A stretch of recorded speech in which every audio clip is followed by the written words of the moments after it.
एक शाम कलमकारों के नाम। नमस्कार दोस्तों। माँ शारदे का वंदन करता हूँ। कलम के जादूगर मंच को नमन करता हूँ। और हमारे कार्यक्रम एक शाम कलमकारों के नाम में सभी दर्शकों का अभिनंदन और वंदन करता हूँ। जैसा आप जानते हैं कि हमारे इस कार्यक्रम एक शाम कलमकारों के नाम का उद्देश्य यह है कि हम एक सुप्रसिद्ध कलमकार को आपसे रूबरू कराएं और उनसे रचनाओं, विधाओं तथा हिंदी साहित्य के संदर्भ में वार्तालाप करते हुए हम उन कलमकारों के जीवन के बारे में आपको अवगत कराएं।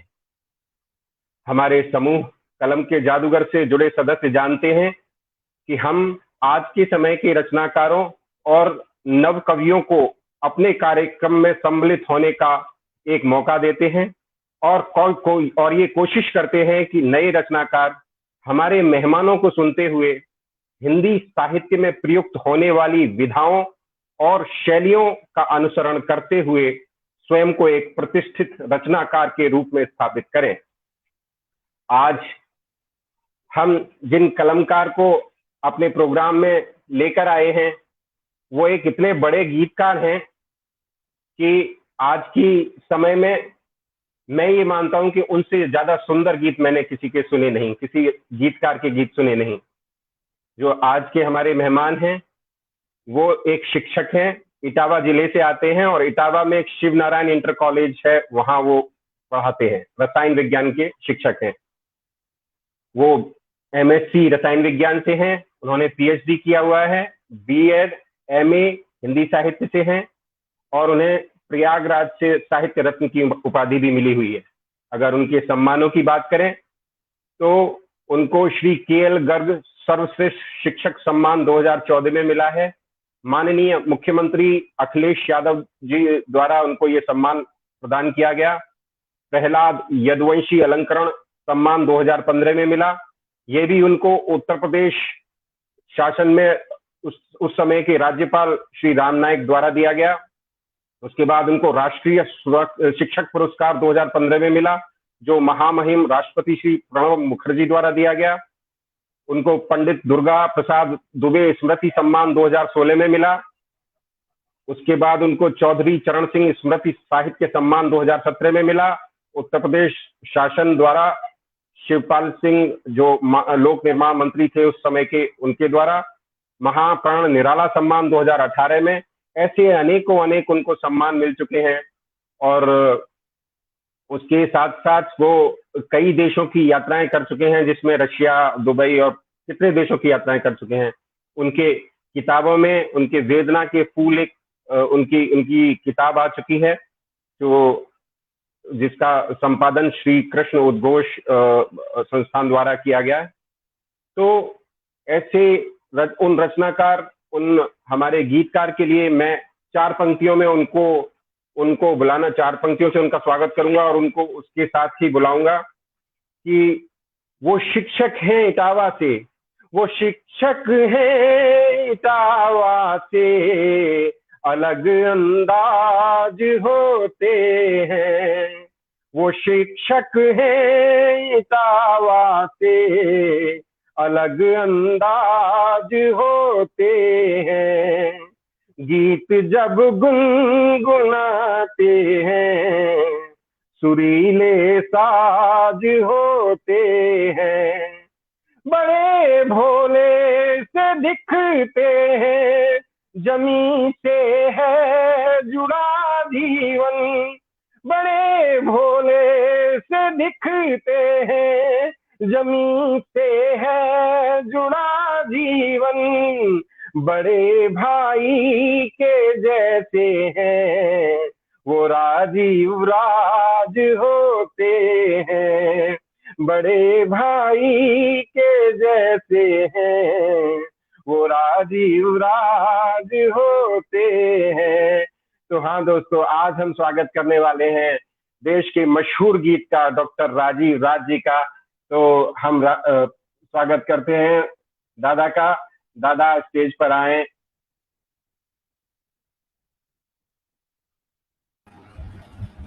नमस्कार दादा।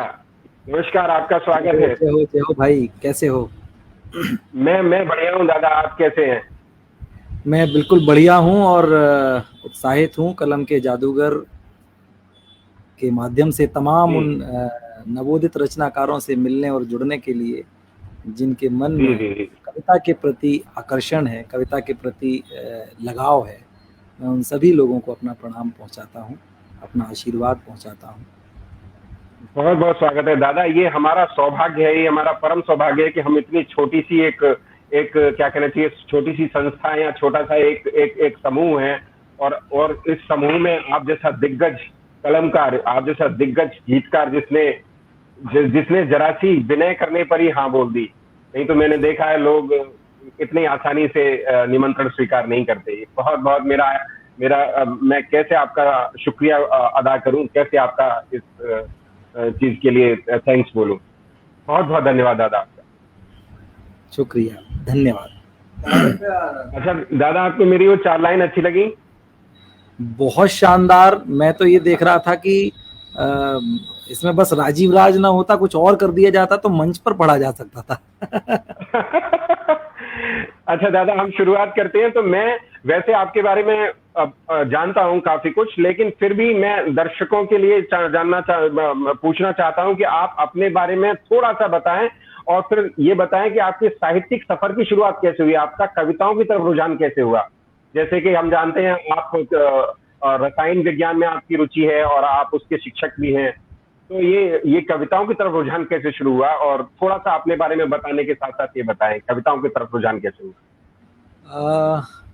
श्रेय, मैं इटावा एक छोटे से शहर से आता हूँ और इटावा रेलवे स्टेशन से लगभग 4-5 किलोमीटर दूर हमारा गांव है, इटगांव। तो मैं वहाँ का मूल निवासी हूँ और पिताजी हमारे शिक्षक रहे हैं, अवकाश प्राप्त हैं इस समय, और सही मायने में वही साहित्यकार हैं, कवि हैं। क्या बात है, क्या बात। मेरा कविताओं से जुड़ाव या लगाव पैदाइशी है, लेकिन मैं कवि भी हो सकता हूँ या कवि के रूप में जाना जाऊंगा, ये एक्सीडेंटली हुआ। क्योंकि मेरा कुछ ऐसा नहीं था कि मैं इस क्षेत्र में आऊंगा। हाँ, कविताओं से रुझान तो स्वाभाविक है, जब पिताजी कवि हैं तो मुझे लगता है कि जब मैं माँ की कोख में रहा होऊंगा तब भी अगर उन्होंने कविताएं गुनगुनाई होंगी तो वो कहीं ना कहीं तो असर कर ही रहा होगा, वो चेतन में हमारी जो पैदाइश है उसमें वो शामिल है कविता। रही बात विषय की, तो विषय और कविता 2 अलग अलग चीजें हैं। मेरा मानना यह है कि मैं रसायन विज्ञान का विद्यार्थी रहा, शोधार्थी रहा, और उसके बाद डॉक्टरेट की उपाधि तक वो एक काम है। मतलब आप ये कह सकते हैं कि हमने उस विषय को पढ़ते पढ़ते उसमें निपुणता हासिल की। तो विषय कोई भी हो सकता है, वो केमिस्ट्री है, वो फिजिक्स भी हो सकता था, वो ज्योग्राफी भी हो सकता था, कोई भी हो सकता था। लेकिन हम जिस प्रदेश में रहते हैं वहाँ मातृभाषा हमारी हिंदी है। तो हिंदी के प्रति हिंदी भाषी क्षेत्रों में लगभग सबको एक अपनापन सा रहता ही है। तो हिंदी न केवल भाषा है बल्कि माध्यम भी है हम सब का। हमने जो भी विषय पढ़े इंटरमीडिएट तक तो हमने सब हिंदी माध्यम में ही पढ़ा। उसके बाद ग्रेजुएशन में जब हम आए तो इंग्लिश मीडियम हुआ हमारा। तो माध्यम तो हमें अपनी बात को कहना है तो हिंदी के माध्यम से ही कहना था, चाहे वो विषय कोई भी रहा हो। और इस तरह से हिंदी के प्रति रुझान रहा। चूंकि एक शिक्षक पुत्र हूँ तो इसलिए भाषा पर पकड़ वो भी शुरू से ही रही, और जब भी मैंने गलतियां की तो डांट खाई है। तो वो निपुणता भाषा के स्तर पर भी परिवार से ही मिली, पिताजी से मिली। जी जी जी। कवि होने की अगर मैं बात करूं कि जहां मैं आज हूं और जहां से तुमने मुझे आवाज दी है, ये एक दुर्घटना सी समझ लो। वो बाद में एक ऐसी खूबसूरत सी दुर्घटना की जीवन ही बदल गया।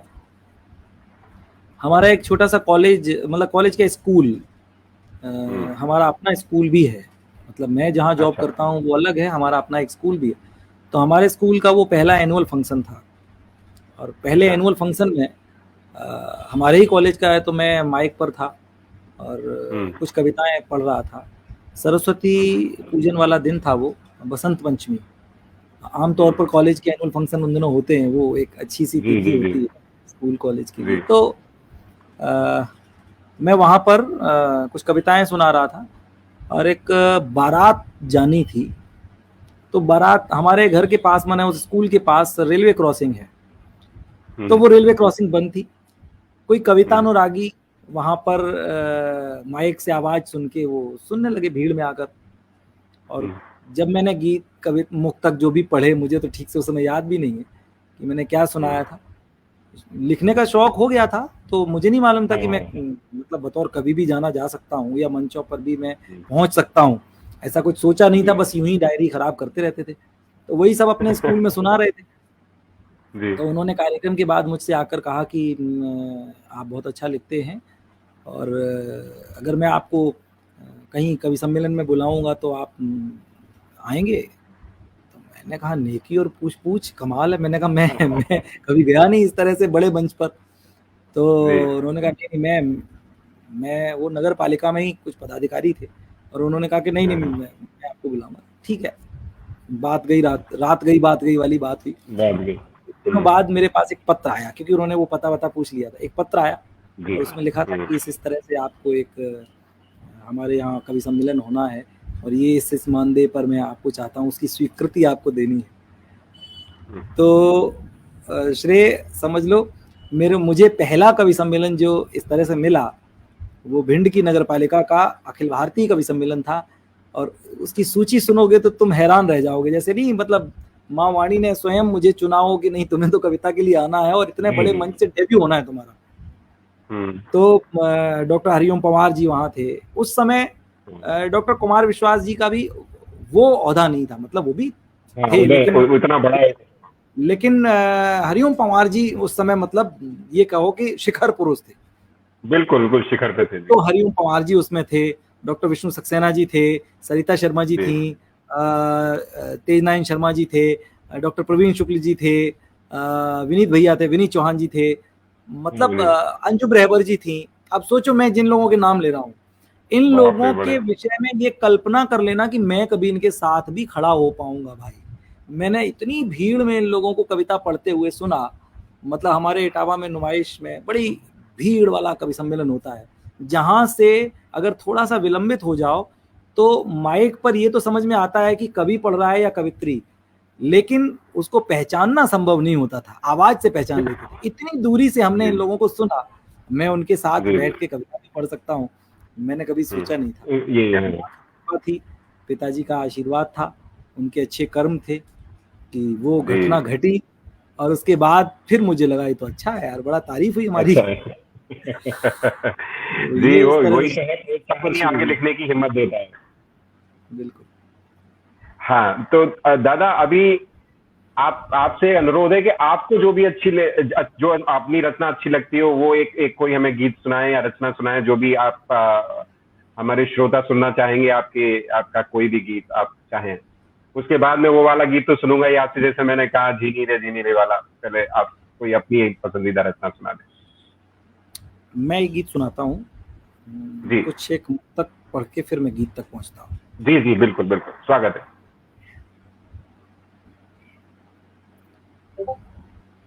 सिर्फ एक फूल के मानिंद जिंदगानी है, सिर्फ एक फूल के मानिंद जिंदगानी है, 4-6 रोज से ज्यादा नहीं कहानी है। सिर्फ एक फूल के मानिंद जिंदगानी है, 4-6 रोज से ज्यादा नहीं कहानी है। गीत मकरंद हैं महकेंगे हमेशा यारो, गीत मकरंद हैं गीत मकरंद हैं महकेंगे हमेशा यारो, गीत मकरंद हैं महकेंगे हमेशा यारो, सांस की पंखुरी तो सूख के झर जानी है, सांस की पंखुरी तो सूख के झर जानी है, पीर कुछ भी नहीं है प्राण का खिलौना है। लोग कहते हैं कि दर्द जो है वो कविता की आधारशिला तैयार करता है। बिल्कुल बिल्कुल। मेरा मानना यह है कि सुख या दुख ये केवल अनुभूतियां हैं। पीर कुछ भी नहीं है प्राण का खिलौना है, पीर कुछ भी नहीं है प्राण का खिलौना है, अश्क शबनम है नई भोर का बिछौना है, पीर कुछ भी नहीं है प्राण का खिलौना है, अश्क शबनम है नई भोर का बिछौना है, जिंदगी के हर एक पल को जियो जी भर के, जिंदगी जिंदगी जिंदगी के हर एक पल को जियो जी भर के, बाद जीवन के जो होना है सो तो होना है, बाद जीवन के जो होना है सो तो होना है, बाद जीवन के जो, ये जो हिम्मत और हौसले की बात है, ये सफलता के लिए आप ये मान के चलिए कि सबसे महत्वपूर्ण सूत्र है। कोई भी इंसान, मैं तो खैर क्या अभी किसी ओहदे तक पहुंचा हूं, तुम सबकी मोहब्बतें हैं कि इतना मान सम्मान दे देते हो, वरना मैं कहता हूं कि जितने बड़े लोग भी अगर कुछ हुए हैं तो हिम्मत और हौसले की दम पर, क्योंकि ऐसा कोई हो ही नहीं सकता जिसके साथ कुछ विसंगतियां ना हुई हों, कुछ विपरीत परिस्थितियां ना आई हों। वो मुझे हमारे इटावा के एक बड़े कवि हुए हैं शिशुपाल सिंह शिशु जी, उनकी कुछ पंक्तियां याद आती हैं। कहते थे, क्यों उषा की लालिमा इतनी निराली है, क्योंकि उसकी रात की पोशाक काली है। क्या बात। क्यों उषा की लालिमा इतनी निराली है, क्योंकि उसकी रात की पोशाक काली है। सौत जैसा डाह आपस में लिए फिर भी मौत ने ही जिंदगी में जान डाली है, मौत ने ही जिंदगी में जान डाली। तो जिंदगी इतनी खूबसूरत इसीलिए है क्योंकि मौत से खौफ है और जीने का मन करता है लोगों को। अगर मौत का खौफ ना हो या मौत ना होती तो जीवन इतना सुंदर ना होता। तब मैं हौसले की महत्ता बताता हूँ और मैं एक कुछ पंक्तियां पढ़ता हूँ। बूंद हूँ और समंदर से जंग जारी है, बूंद हूँ और समंदर से जंग जारी है, मौत की धमकियों से जिंदगी न हारी है। बूंद हूँ और समंदर से जंग जारी है, मौत की धमकियों से जिंदगी न हारी है। हौसला कम न कभी हो यही दुआ करना, हौसला हौसला हौसला कम न कभी हो यही दुआ करना। एक दीपक ये कई आंधियों पे भारी है, एक दीपक ये कई आंधियों पे भारी है, एक दीपक ये कई आंधियों पे भारी है। क्या बात है मुक्तक पढ़ेंगे तो आपकी लय इतनी सुंदर है। हाँ जी हाँ जी जी हाँ। मैं सोचता हूँ कि गीत पढ़ दिया जाए। जी जी बिल्कुल बिल्कुल, स्वागत है दादा। और ये गीत मुझे यूं भी प्रिय है। जी। सरल शब्दों में मैं भूमिका में केवल इतना कहूंगा कि पतंग विषय को लेकर मुझे गीत लिखना था और मैंने वो गीत लिखा, गीत ठीक हुआ, लेकिन श्रेय ऐसा गीत को लिखने के बाद या रचने के बाद एक आश्वस्ति सी जो रचनाकार के मन में आती है, एक संतुष्टि आती है, मुझे वो उस गीत को लिखने के बाद नहीं आई। जबकि वो गीत भी अच्छा ही गीत था, मतलब मैं कह रहा हूं कि अच्छा था, लेकिन मुझे एक उलझन सी रही और मुझे लगा कि यार मैंने गीत के साथ न्याय नहीं किया। दरअसल मैंने पतंग रूपक लिया था और नारी जीवन को समर्पित वो गीत था जी। मुझे बार बार ये लगता रहा कि यार मैंने पुरुष होने के नाते नारी के साथ न्याय नहीं किया इस गीत में, और ये मन ही मन खटकता रहा। मैं रात में गीत हुआ, सुबह कॉलेज गया, तो कॉलेज में भी थोड़ा अनमना रहा। हमारे हिंदी प्रवक्ता हैं, उनसे मैंने बोले डॉक्टर साहब आज कुछ, मैंने कहा यार ऐसे से गीत हुआ है, तो गीत पढ़ के सुनाया। बोले गीत तो बहुत अच्छा है। मैंने कहा लेकिन मन नहीं भरा, ऐसा लग रहा है जैसे अभी कुछ और है जो मुझे रोक रहा है कुछ और करने को। तो बोले मैं समझ रहा हूँ, यहाँ पर आपने जो है थोड़ा सा पुरुषवादी दृष्टिकोण से नारी को देखा है। अब आप एक काम करिए कि जो आपको कसक रहा है वो ये है कि आपने अपनी बात कह दी, उनकी बात नहीं सुनी, अब आप उनकी बात कहिए। और यहाँ से मुझे एक इंस्पिरेशन मिला, प्रेरणा मिली, और या ये कहिए सोचने का एक दिशा मिली। और मुझे लगा कि यार सही बात है, मैं समझ नहीं पा रहा था लेकिन ऐसा ही कुछ मन में उलझा सा था। और श्रेय अगली ही रात में फिर दूसरा गीत हुआ, एक ही विषय पर 2 दिन में 2 गीत। तो मैं वो दूसरा गीत सुन रहा हूँ, कभी मौका मिलेगा तो वो पहला गीत भी सुनाऊंगा, गीत वो भी अच्छा है, लेकिन यहाँ चूंकि एक गीत ही सुनाऊंगा मैं, तो वो मैं बाद वाला गीत सुनाता हूँ। बता ही दिया कि पतंग शीर्षक है और नारी जीवन को समर्पित एक रूपक लिया है पतंग का। जी जी, मैं शुरू होता हूँ। जी जी, आप स्वागत है।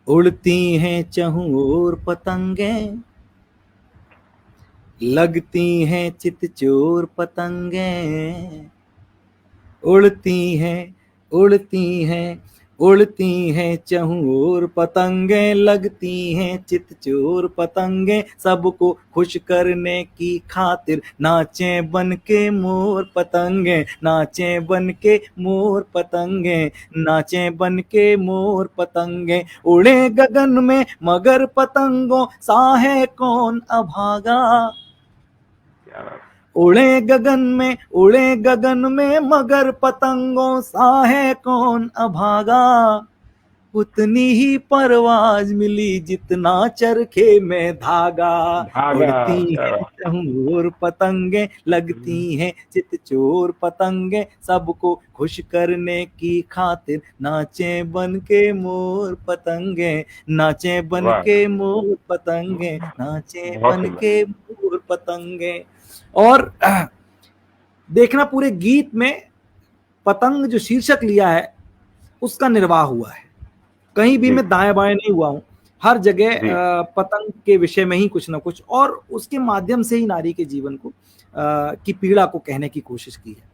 पहला बंद कि अंबर का विस्तार नयन में स्वप्न संजोता है, अंबर का विस्तार नयन में स्वप्न संजोता है, दूर क्षितिज तक उड़ पाने की ख्वाहिश बोता है, दूर क्षितिज तक उड़ पाने की ख्वाहिश बोता है, सपने तो सपने हैं अपने कभी नहीं होते, सपने तो हाँ सपने तो सपने हैं अपने कभी नहीं होते, बंधन चाहे जैसा भी हो बंधन होता है, अरे बंधन चाहे जैसा भी हो बंधन होता है, ठुमक रही कठपुतली बनकर, ठुमक रही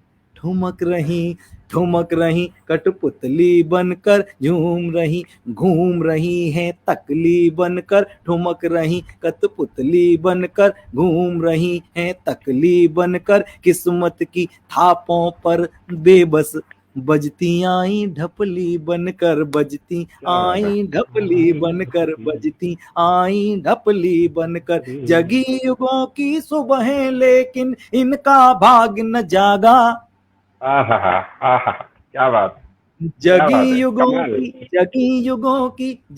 युगों की सुबह लेकिन इनका भाग न जागा, उतनी ही परवाज मिली जितना चरखे में धागा, उड़ती है चहुं ओर पतंगे, लगती हैं चितचोर पतंगे, सबको खुश करने की खातिर नाचे बन के मोर पतंगे, नाचे बन के मोर पतंगे।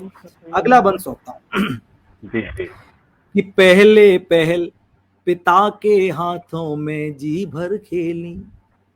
विषय पर आ रहा हूँ। क्या बात है। जी जी पहले बिल्कुल बिल्कुल। पिता के हाथों में जी भर खेली, उम्र चढ़ी प्रिय के इंगन पर डोली अलबेली। उम्र चढ़ी प्रिय के इंगन पर डोली अलबेली। रंग ढला जर्जर तन कन्ने जब कमजोर हुए। रंग ढला, हाँ रंग ढला जर्जर तन कन्ने जब कमजोर हुए। चरखा डोर हाथ में अगली पीढ़ी ने ले ली। चरखा डोर हाथ में अगली पीढ़ी ने ले ली। यही निरंतर क्रम जारी है। आपने देखा होगा घरों में बुजुर्ग जी, जी। महिलाएं, हमारी दादी नानी, नाती जो उनके होते हैं, नवासे होते हैं, वो भी बोले कहाँ जा रही हो दादी, इधर बैठो इधर बैठो। वे वो भी देखती हैं। मतलब जिस घर को उन्होंने सजाया संवारा, उम्र के उस पड़ाव पर आकर वो भी उस पीढ़ी के हवाले हो जाती हैं जो अभी जी, धीरे धीरे से अपने रंग में आई भी नहीं। तो बिल्कुल। ये जो पीड़ा है कि पहले पहल पिता के हाथों में जी भर खेली, उम्र चढ़ी प्रिय के इंगन पर डोली अलबेली। रंग ढला जर्जर तन कन्ने जब कमजोर हुए। चरखा डोर हाथ में अगली पीढ़ी ने ले ली। यही निरंतर क्रम जारी है, यही निरंतर क्रम जारी है। यहाँ तरक्की भी हारी है। यही निरंतर क्रम जारी है। यहाँ तरक्की भी हारी है। औरों के हाथों में रहना ही पतंग की लाचारी है। हाँ पतंग की लाचारी है, हाँ पतंग की लाचारी है। नुची लुटेरों से जिसने चरखे का बंधन त्यागा। आए हाय हाय हाय। कमाल नुची कमाल कमाल। लुटेरों से जिसने, हाँ नुची लुटेरों से जिसने चरखे का बंधन त्यागा। आए हाय हाय। क्यों इतनी परवाज मिली जितना चरखे में धागा। में धागा। उड़ती है चाहूं और पतंगे लगती हैं, चित चोर पतंगे उड़ती हैं, हाँ उड़ती हैं, हाँ उड़ती हैं। और अंतिम बंद सौंपता हूँ। जी जी जी, स्वागत है दादा, बहुत कमाल का गीत। देख थिरकती देह पतंगों की अंबर तल पर। आए हाय। वो कौन सी बात थी जो उस गीत को रचने के बाद भी यहाँ अटकी हुई थी? वो बात इस बंद में आएगी, कहने की जी कोशिश जी की है। पिला देना बेटा। देख थिरकती देह पतंगों की अंबर तल पर, ताली दे हंसती है दुनिया खुश होती जमकर। देख थिरकती देह पतंगों की अंबर तल पर, ताली दे हंसती है दुनिया खुश होती जमकर। वही लगाकर दांव फंसाकर पेच काट देती। वही लगाकर दांव फंसाकर पेच काट देती। ऊपर उठती हुई पतंगे क्यों लगती नश्तर। हाँ ऊपर उठती हुई पतंगे क्यों लगती नश्तर। क्या उनको अधिकार नहीं है? क्या उनको अधिकार नहीं है? क्या उनका संसार नहीं है? क्या उनको अधिकार नहीं है? क्या उनका संसार नहीं है? खुद से ऊपर उनका होना बोलो क्यों स्वीकार नहीं है? बोलो क्यों स्वीकार नहीं है? बोलो क्यों स्वीकार नहीं है? कब तक शबनम पर जाएगा अहम का शोला दागा। कब तक शबनम पर जाएगा, कब तक शबनम पर जाएगा अहम का शोला दागा। क्यों उतनी परवाज मिली जितना चरखे में धागा। क्या बात। चहुर पतंगे लगती हैं चित चोर पतंगे, सबको खुश करने की खातिर नाचे बन के मोर पतंगे, नाचे बन के मोर पतंगे, मोर पतंग, नाचे बन के मोर पतंगे, नाचे बन बहुत के सुंदर, बहुत मोर सुंदर, बहुत बहुत सुंदर। इतना सुंदर लिखा गया गीत और उतना ही सुंदर आपकी आवाज, आपकी। अब मुझे समझ में आया कि जब आप काव्य पाठ करते हैं, मैंने यूट्यूब चैनल्स पे देखा है बहुत जगह, तो मतलब सीटियां बजती हैं और लोग झूमते हैं, तो ये यही रीजन है कि आपकी आवाज में बड़ा दम है। अब वो लिखते तो आप अच्छा कमाल का है ही, लेकिन आवाज, ये दोनों तारतम्य होना भी एक बहुत बड़ी बात है। कुछ लोग लिखते अच्छा है पर गा नहीं पाते, कुछ गा लेते हैं तो बहुत ज्यादा उसमें जान नहीं होती है। और ये तो कॉम्बिनेशन, एक अच्छा लिखना और अच्छा गा पाना। आपकी आवाज बहुत अच्छी है, बहुत अच्छी आवाज है दादा, बहुत सुंदर लगा दादा। मैं तो खुद झूम गया। मैं चाह रहा था कि आपके साथ साथ गाऊं, लेकिन डिस्टरबेंस होता, तो इसलिए मैं अपने आप को रोक लिया मैंने अपने आप। तो बहुत बहुत सुंदर लिखा है आपने। अच्छा दादा, मुझे ये बताइए कि आप पुराने रचनाकार आपने सुने होंगे, जैसे अभी बहुत सारे नाम मुझे भी पता है, उस टाइम के जो हमारे डैडी जिस टाइम कवि सम्मेलन सुना करते थे टीवी पे, तो आप बिल्कुल। ऐसे पुराने कवियों से सबसे ज्यादा प्रभावित, मुतासिर किस कवि से हैं, जिससे आपको कभी ये लगा हो कि अरे यार, इनकी जगह मैं मुझे होना चाहिए था, इनका जैसा लिखूंगा, ऐसा कुछ ऐसा रहा हो कवि के, कभी मैं इनके जैसा लिखूं, ऐसा कुछ कोई पुराना कवि? देखो, बहुत पुराने की बात तो क्या कहूँ, मैंने बताया कि मेरा हिंदी साहित्य से बहुत ज्यादा सीधा वास्ता नहीं रहा, मतलब विद्यार्थी जीवन में। अच्छा जी। तो अगर मैं कहूँ तो मुझे तो मेरे पिताजी सबसे बेहतर कवि लगे, क्योंकि मैं उन्हीं को सबसे ज्यादा सुना, उन्हीं को सबसे ज्यादा हाँ हाँ पढ़ा और उन्हीं को सबसे ज्यादा हाँ, गुनगुनाया। लेकिन मंचों जी की जी अगर बात की जाए, तो मंचों पर जब मैं थोड़ा सा चैतन्य हुआ, तो जिसका जादू चलता था जी। वो नीरज जी थे। हाँ, वो तो खैर, उनको तो कोई कोई ऐसा होगा जो नीरज जी की कमी या नीरज जी को आदर्श ना माने। नीरज जी तो एक और, मतलब, और नीरज जी का इटावा का होना, हाँ हमेशा ये इटावा, लगता रहा कि यार ये तो हमारे घर के हैं। जी जी जी तो इटावा जी के, हम मतलब इटावा में क्या है, 2 ही कार्यक्रम होते थे उन दिनों, मतलब लंबे जी समय तक पारंपरिक रूप से 100 साल से ज्यादा का इतिहास हमारे इटावा नुमाइश का है, जहाँ जी कवि सम्मेलन होना, वो ऐतिहासिक कवि सम्मेलन। तो जी। इटावा नुमाइश का मतलब होता था कवि सम्मेलन, और कवि सम्मेलन का मतलब होता था नीरज जी। हाँ मतलब नीरज जी, उसके सूत्रधार भी समझ लो, उस शिखर पुरुष समझ लो, आकर्षण का केंद्र समझ लो। एक लंबा दौर रहा है कि नीरज जी को सुनने लोग मतलब कहाँ कहाँ से आया करते थे। तो मैं भी उनमें से जी। था। मतलब मैंने कविता के प्रति जो दीवानगी महसूस की है, मैं ये कह सकता हूँ कि मैं पहले नीरज का दीवाना हुआ, बाद में कविता का दीवाना हुआ। अच्छा सीधी अच्छा। बात ये। बाद में फिर जब जी मैं जी ग्रेजुएशन में आ गया, पीजी में आ गया और साहित्य पढ़ने लगा, कविताओं के प्रति रुचि बन गई, तो फिर मैं बहुत सारे लोगों को पढ़ा, और एक से एक जबरदस्त, चाहे वो रमानाथ अवस्थी जी रहे हो, रामोतार त्यागी जी रहे हो, भारत भूषण जी रहे हो, उदय प्रताप जी के संयोजन में एक कवि सम्मेलन हमारे नारायण कॉलेज में, जहाँ मैंने ग्रेजुएशन और पीजी किया है, वहाँ हुआ करता जी था एनुअल एक कार्यक्रम। तो वहाँ मैंने तमाम बड़े बड़े दिग्गजों को सुना है। उदय प्रताप जी वहाँ जी जी। कार्यक्रम कराया करते थे, बेकल उत्साही जी हुआ करते थे, एक से एक। फिर हाँ, पढ़ने की विकल्प बात आई तो सही फिर है। मैंने भी तमाम लोगों को, तो ये है हम्म, दीवानगी, तो इसमें कोई संदेह नहीं। वो नीरज जी के प्रति पहले हुई, गीतों के प्रति बाद में। हाँ हाँ, बिल्कुल सही कह रहे हैं आप। उनकी उनकी वो अच्छा, शख्सियत थी, जैसे जैसे कहते नहीं कि मतलब उनका स्टारडम पहले आया दिलो दिमाग पर। जी। उनका उठना, उनका झूम के चलना, उनका बोलना, उनका लहजा, हम लोग हम्म, मतलब सुन के आते थे नुमाइश में गीत वगैरह उनके, तो फिर अपने कॉलेज में धाक जमाते थे, मतलब उन्हीं के स्टाइल में झूम के पढ़ के सुनाते थे। जी जी।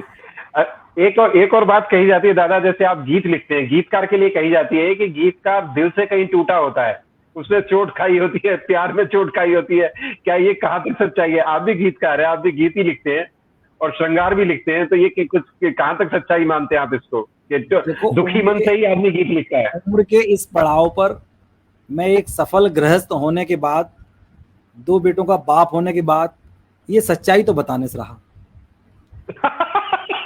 और वो भी सोशल मीडिया के माध्यम से, मतलब एक नहीं बंद नहीं, कमरे मैंने में कभी आपसे कुछ कह दूं, ये अलग बात है। मैंने ये पूछा है, क्या इसमें सच्चाई है? मैंने ये पूछा है, मैंने आपके लिए मैंने जनरल पूछा है कि कुछ सच्चाई है इसमें, ऐसा जैसे लोग बोलते हैं। श्रेय क्या हुआ, मैं मुझे याद है रायबरेली महोत्सव में मैंने काव्य पाठ किया, गीत पढ़े, और उसके बाद मंच से उतरते समय अनुज जी। वहाँ एक बड़ा नौजवान और मेधावी पत्रकार, तो उसने कहा कि हमें आपसे कुछ पूछना है, अगर आप समय दे। तो मैंने अरे पूछ लो। तो उसने फोटो शोटो और वो सब हुआ और कुछ प्रश्न पूछे। तो उसका पहला प्रश्न यही था कि अभी आपने जो गीत पढ़े, मैंने कई दिनों बाद ऐसे गीत सुने, ये सब उसने कहा। उसके बाद जो उसकी बात थी, मतलब मूल बात वो ये थी, उसने कहा कि आपके गीतों का राज कौन है, राजीव राज का राज क्या है। राज क्या है? तो मैंने कहा कैमरा बंद करो तो बताऊंगा। तो उसने कहा कि नहीं नहीं, फिर कैमरा बंद कर लिया उसने। लेकिन फिर उसने क्या किया, जो मुझसे पूछा उनको फिर उसने पेपर में प्रकाशित किया। अच्छा। तो थोड़ा मर्यादित ढंग से मुझे बचा भी लिया। लेकिन मैंने कहा था कि वियोगी होगा पहला कभी, आह से उपजा होगा गान। तो ये तो सच है। अब मैं थोड़ा सा इसको घुमा के अगर उत्तर देना चाहूं तो ये कह सकता हूं कि वो जो आह है, वो जो पीड़ा है, व्यक्तिगत भी हो सकती है, मित्र की भी हो सकती है, अगर आपने महसूस की हो। जी जी तो जी, वो पीड़ा होनी चाहिए। किसी कहानी को सुनकर भी हो सकती है, बिल्कुल बिल्कुल। किसी का कोई किस्सा सुन के भी हो सकती है। बिल्कुल। और श्रेय में इसी मतलब इस प्रश्न के बाद में एक गीत सुनाने का मन बना रहा हूं, क्योंकि मैंने जी वो बिल्कुल अनुज वाली बात याद आ गई। जी। तो मैंने उससे उससे प्रश्न किया अनुज से, और मैंने उससे कहा कि तुमको ऐसा क्यों लगता है। जब मैंने ये कहा घुमा के कि नहीं नहीं, वो किसी की भी पीड़ा से कभी रचनाकार बन सकता है, मतलब अनुभूति है। तो उसने कहा नहीं नहीं, आप, मैं राजीव राज का राज जानना चाहता हूँ। तो मैंने कहा कब कैमरा बंद करो, तो मुस्कुरा के मुस्कुराने लगा। मैंने कहा कैमरा बंद करो तो बताऊंगा। कैसे तुमको महसूस हुआ। बोले आपके गीतों में वो समझने वाला समझ जाएगा कि कहीं ना कहीं कुछ है। बिल्कुल बिल्कुल। अब उसने तो कह दिया, मैंने वहां जो भी, लेकिन ये बात मेरे दिमाग में घूमती रही जी। और वो एक गीत की आधारशिला बनी। मैं वो गीत सुनाता हूँ। देखो बातों बातों में वो बिल्कुल वो बिल्कुल। गीत आ गया सामने। बिल्कुल स्वागत है दादा आपके। तो मैं पूरे रात सुन सकता हूँ पूरे गीत में। अक्षर अक्षर छंदों में, आवाज। पंक्ति पंक्ति में बंदों में, अक्षर अक्षर छंदों में, पंक्ति पंक्ति में बंदों में, सांसों में महके महके इन गीतों के मकरंदों में, सांसों में, हाँ सांसों में महके महके इन गीतों के मकरंदों में। अब तक रहे छुपाए तुमको, अब तक रहे छुपाए तुमको, और छुपाना मुश्किल है।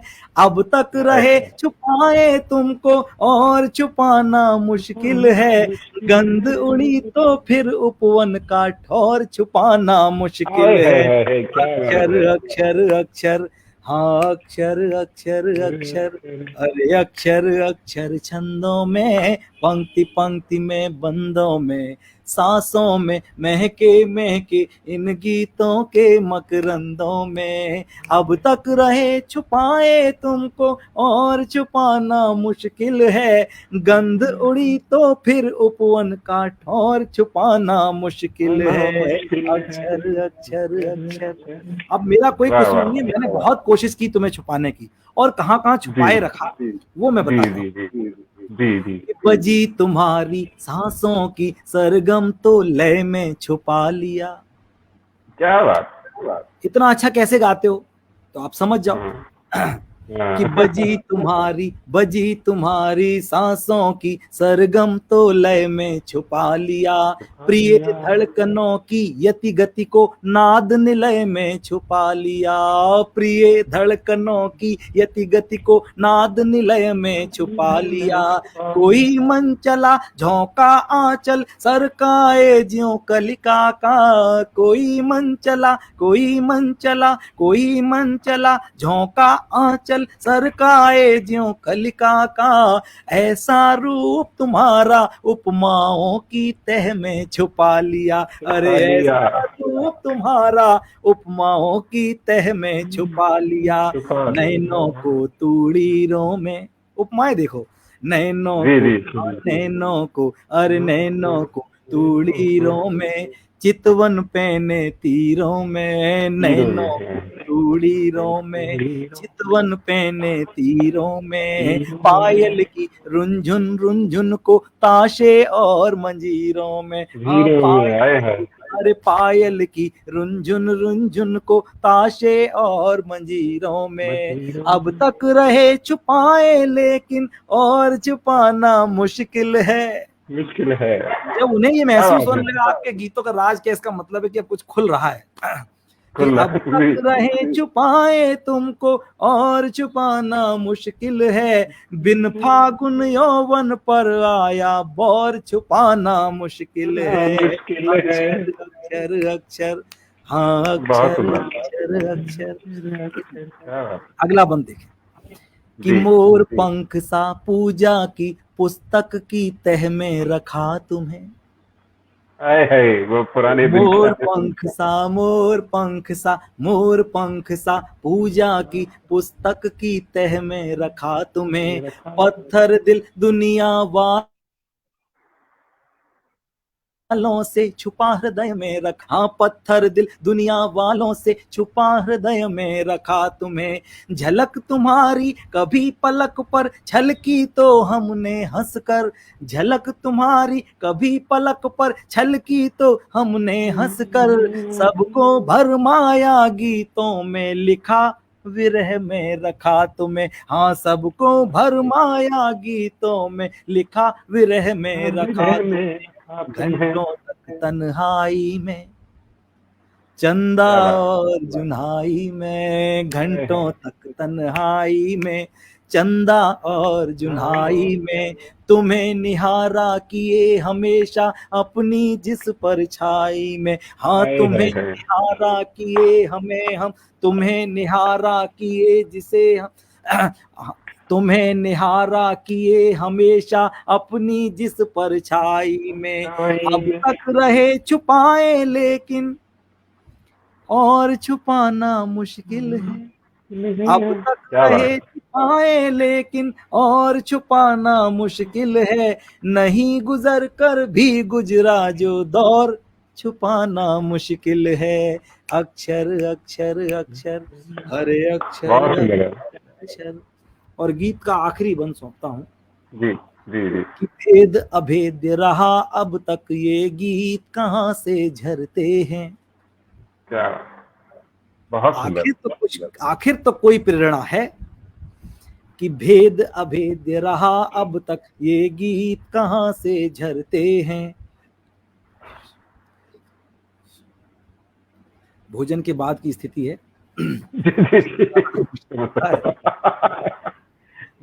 बर्पिंग। आमतौर पे हम लोग कवि सम्मेलनों में भी खाली पेट मंच पर होते हैं और कार्यक्रम के बाद भोजन करते हैं। जी जी। लेकिन घर है, घर में बैठ के पहले ही सब जी।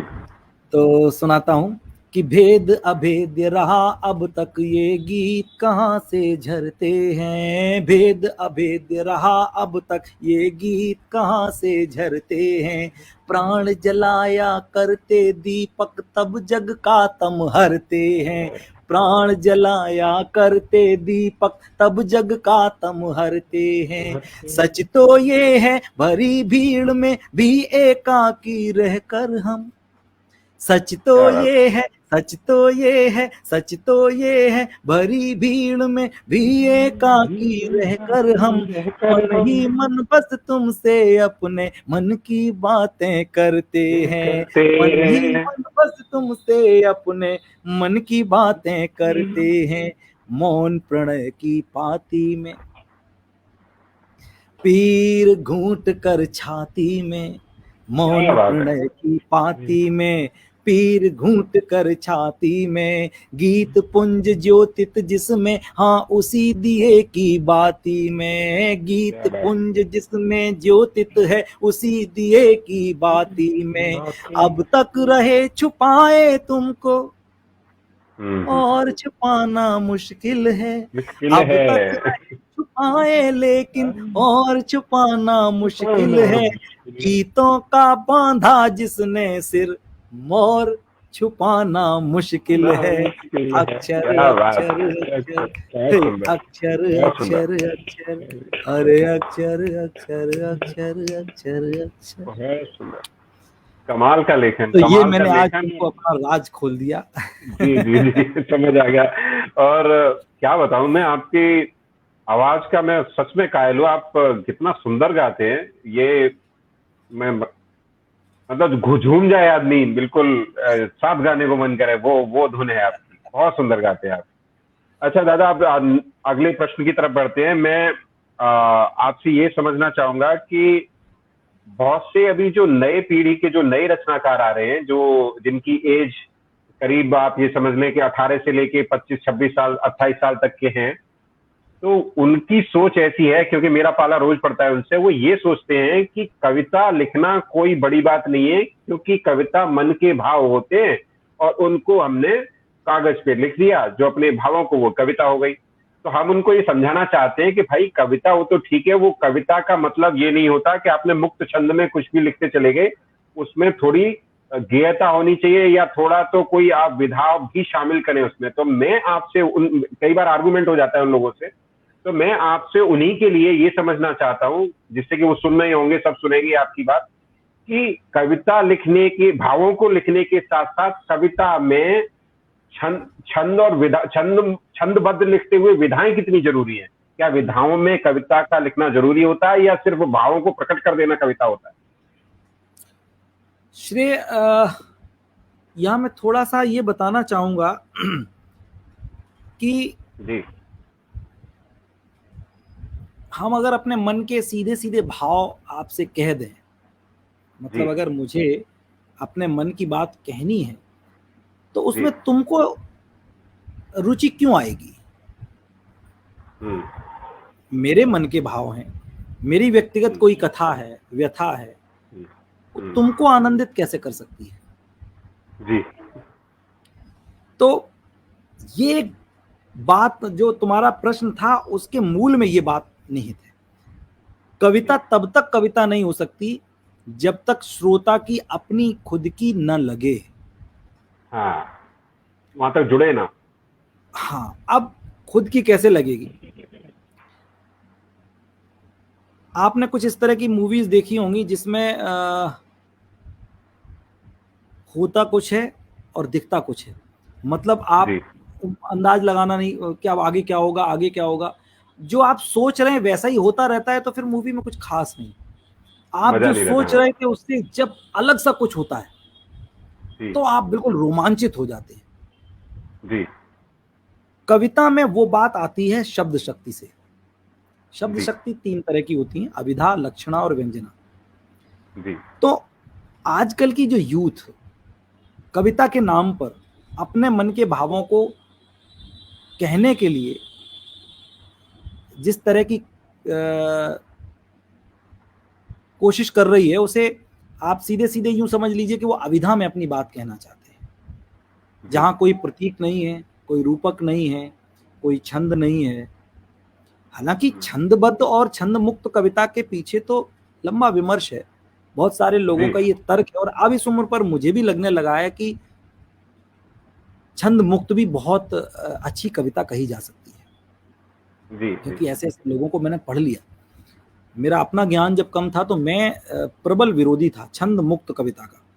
मुझे लगता था कविता ही क्या है, अगर तुम छंद में नहीं कह सकते तो फिर कवि क्यों होना चाहते हो, ऐसा मुझे लगता था। लेकिन अब मुझे लगता है कि कुछ भाव ऐसे हैं, जैसे मैं एक राजेंद्र यादव जी की एक बहुत छोटी सी क्षणिका मैं बताता हूँ। राजेंद्र यादव जी ने लिखा कि चूहे ने खोदा बिल और सांप ने उस पर कब्जा कर लिया। चूहे ने खोदा बिल और सांप ने उस पर कब्जा कर लिया और फिर ये सोचकर कि बेचारा बेघर कहाँ मारा मारा फिरेगा, उसे खा लिया।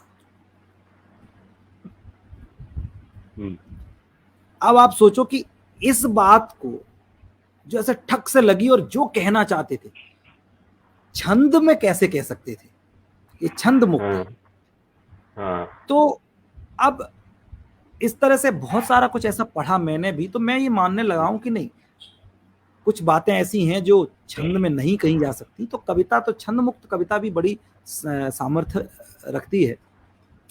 तो छंद को लेकर तो मैं थोड़ा लिबरल हो गया हूं। मैं ये मानता हूं कि बिना छंद के भी लेकिन कोशिश की जानी चाहिए।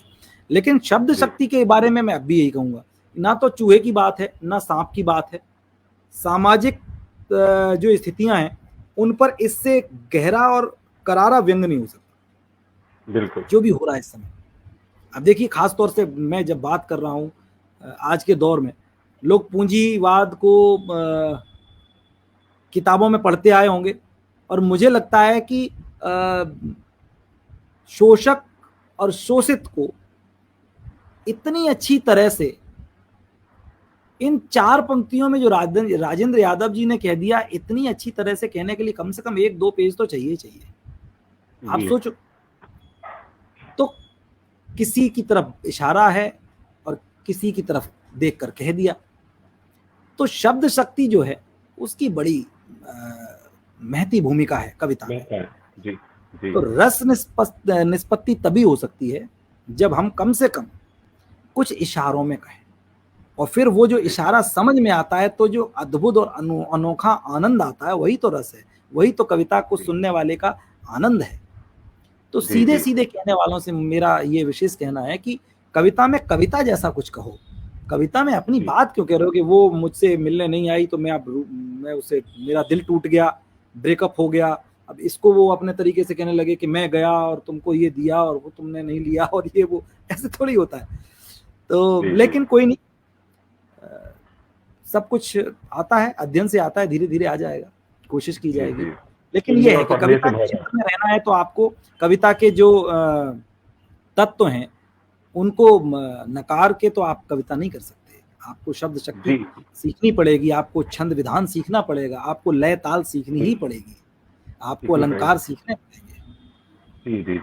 मेरा मानना जहां तक इस बारे में मैं ये समझता हूँ कि अगर छंद मुक्त भी लिखी जा रही है तो उसमें भी गेयता तो हो, थोड़ी सी गेयता हो, या सुनने लायक तो हो। अगर मैं गद्य की तरह उसको पढ़ दूंगा तो फिर उसमें काव्य का रूप कहाँ रहा। मैं ऐसा सोचता हूँ। मेरा मानना ये है कि कविता और गीत 2 अलग अलग शब्द हैं। जिसको गाया नहीं जा सकता वो गीत नहीं है। अगर आपको गीत कहना है तो आपको ऐसा लिखना होगा जो गाया जा सके। लेकिन अगर आपको कुछ बहुत अच्छे भाव हैं और आप उनको बहुत तरीके से कह सकते हैं जिनको गाया नहीं जा सकता, छंद मुक्त है, बिना गाए भी वो अच्छी रचना हो सकती है, अच्छी कविता हो सकती है। जी।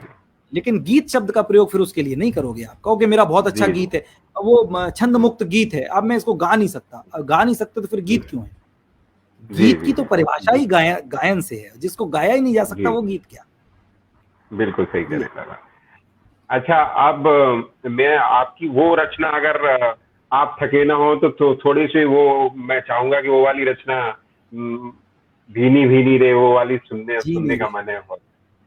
बहुत बढ़िया, बहुत सुंदर, बचपन याद आ जाता है उसके सुनने। 1-2 बंद सुना देता हूँ उसके। हालांकि वो तो इतना पॉपुलर है कि जहां मैं नहीं पहुंचा वहां वो पहुंच गई रचना। हाँ, बहुत पॉपुलर है वो आपका। कभी भी गूगल पे सर्च मारो तो तमाम मिल जाता है।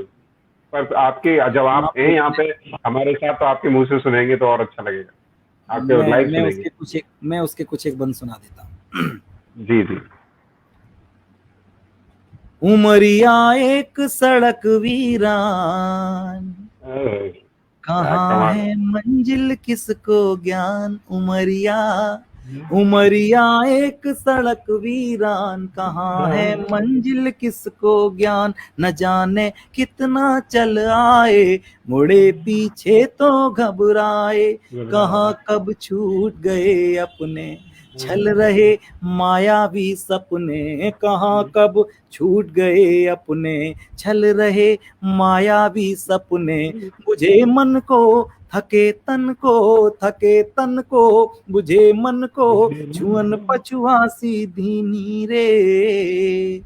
यादें झीनी रे झीनी रे झीनी रे, यादें झीनी रे झीनी झीनी रे, यादें झीनी रे झीनी झीनी रे। और इन्हीं झीनी झीनी यादों के बीच पहली खिड़की खुलती है जब हम बहुत जी। छोटे थे, बचपने में थे, जी। गांव में हुआ करते जी। थे। क्या खेल खेले हैं वो आपको बताता हूँ। जी जी हवा में उड़ता पंख सफेद, देख कर होड़ पकड़ने की। हवा में उड़ता पंख सफेद, देख कर होड़ पकड़ने की। वजह कितनी मासूम हुआ करती थी यार झगड़ने की। साइकिल के टायर के साथ दौड़ कर खंबा छूने में, साइकिल टायर के साथ दौड़ कर खंबा छूने में। हार जाने पर गढ़ना रोज कहानी नई पिछड़ने की। वो विद्या रानी की सौगंध हृदय को छू न सके छल छन। वो विद्या रानी की सौगंध हृदय को छू न सके छल छन। लड़कपन की वो छुटपन की, वो छुटपन की लड़कपन की मस्तियां किसने छीनी रे। यादें झीनी रे झीनी रे झीनी रे, यादें झीनी रे झीनी झीनी रे, यादें झीनी रे। और बचपन के बाद उम्र का अगला पड़ाव जिसे किशोरावस्था कहते हैं, एक बंद वहां से लाया हूं कुछ स्मृतियों के साथ। छुट्टियों में जाकर ननिहाल, आम की बगिया में दिन भर। छुट्टियों में जाकर ननिहाल, आम की बगिया में दिन भर। खेलना गुड्डा गुड़िया पोशंपा, इक्कड़ दुक्कड़ मिलकर। खेलना गुड्डा गुड़िया पोशंपा, इक्कड़ दुक्कड़ मिलकर। न जाने बचकाना कब लगने लगा, हमें कुछ पता नहीं। न जाने बचकाना कब लगने लगा, हमें कुछ पता नहीं।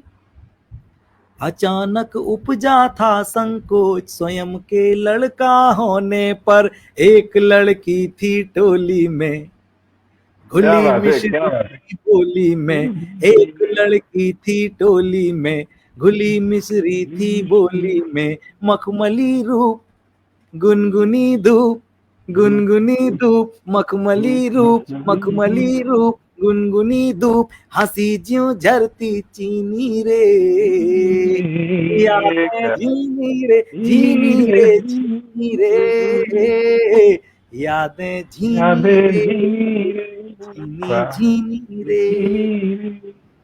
और अगला कदम रखता हूं जी यौवन की तरफ। जी मोहल्ले भर का एक कुआं, कुएं पर पनिहारने तमाम। मोहल्ले मोहल्ले मोहल्ले भर का एक कुआं, कुएं पर पनिहारने तमाम। जुरे तो कलरवमय हो भोर और चटपटी सुहानी शाम। जुरे तो कलरवमय हो भोर और चटपटी सुहानी शाम। गांव भर में क्या ताजा घटा कुएं पर चर्चा करने को। गांव भर में क्या ताजा घटा कुएं पर चर्चा करने को। काटती थी कैसे दोपहर सरकती इंच इंच जब घाम। काटती थी कैसे दोपहर सरकती इंच इंच जब घाम। बिना पैसे का वो अखबार, सादगी का मीना बाजार। बिना पैसे का वो अखबार, सादगी का मीना बाजार। कहाँ है आज गजब अंदाज, गजब अंदाज कहाँ है आज, कहाँ है आज गजब अंदाज, गुजरिया मस्त महीनी रे, यादें झीनी रे झीनी रे झीनी रे, यादें झीनी रे झीनी झीनी रे, यादें झीनी रे झीनी झीनी रे। बड़ा गीत है, बहुत सुंदर। नहीं, बहुत सुंदर दादा, और मैं तो बहुत शुक्रगुजार हूँ जो आपने मेरी ये विनय मेरी प्रार्थना सुनी और ये गुनगुनाया। और मुझे मालूम है कि ये कंटिन्यूस गाने से गला और कितनी इसमें ताकत लगती है, मैं समझता हूँ ये कि मैं कभी कभी छोटे मोटे लाइव करता हूँ। ये हुई कि मैं दिन भर का थोड़ा सा भागम भाग में रहा, तो मैंने भोजन करने की जो तुमसे अनुमति ले ली वो थोड़ा सा दिक्कत हो गया, क्योंकि भोजन के बाद अब फिर आधे पौन घंटे बाद जब वो अपना रंग दिखाता है ना, तो फिर गीत गाना मुश्किल हो जाता है। नहीं, मैं समझ सकता हूँ वो, और आपने इतना गाया, ये तो मेरी उम्मीद से ज्यादा कर दिया और मुझे बहुत अच्छा लगा। अंत में मैं आपसे, क्योंकि अभी टाइम 1 घंटा हो गया, मैंने आपसे 50 मिनट लिए थे और आपका मैं ज्यादा समय लेना नहीं चाहता। मैं आपसे लास्ट प्रश्न, ये अंतिम प्रश्न ये पूछूंगा कि हमारे नए रचनाकार जो अभी नया लिखना सीखे ही हैं, उनको आप क्या संदेश देना चाहेंगे कि वो उनको अपनी कैसे रचनाओं को सुधारें और कैसे लेखन को सुधारें? आप उनको क्या सलाह देंगे?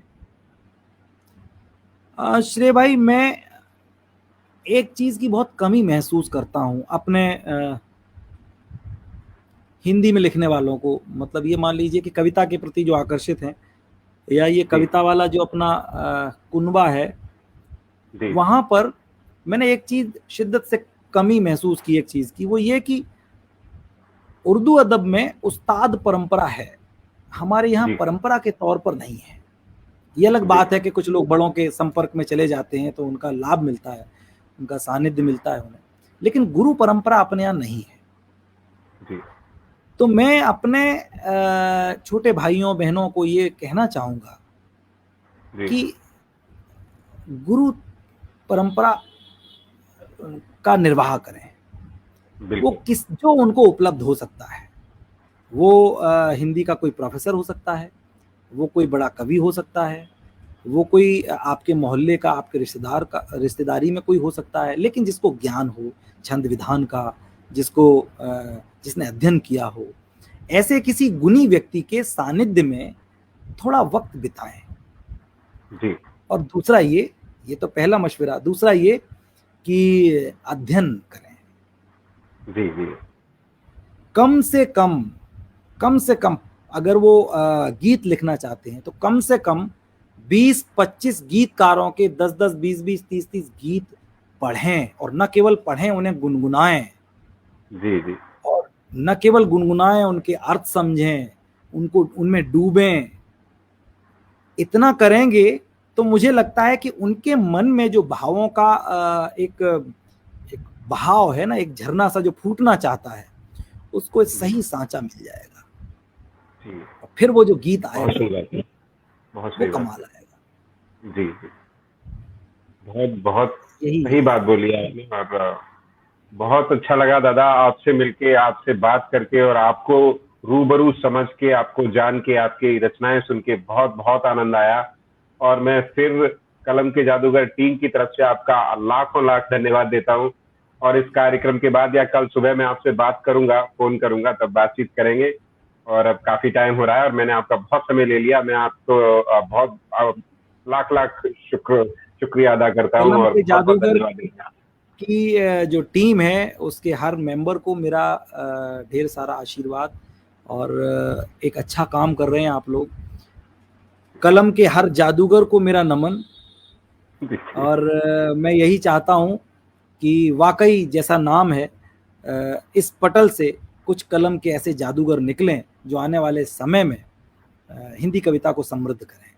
यही शुभकामना है। और आज के लिए मैं समझता हूं आशीर्वाद दादा आपका, लोगों का आभार व्यक्त करते हुए प्रणाम निवेदित करता हूँ। जी दादा, बहुत बहुत धन्यवाद, बहुत बहुत धन्यवाद। शुभ रात्रि दादा।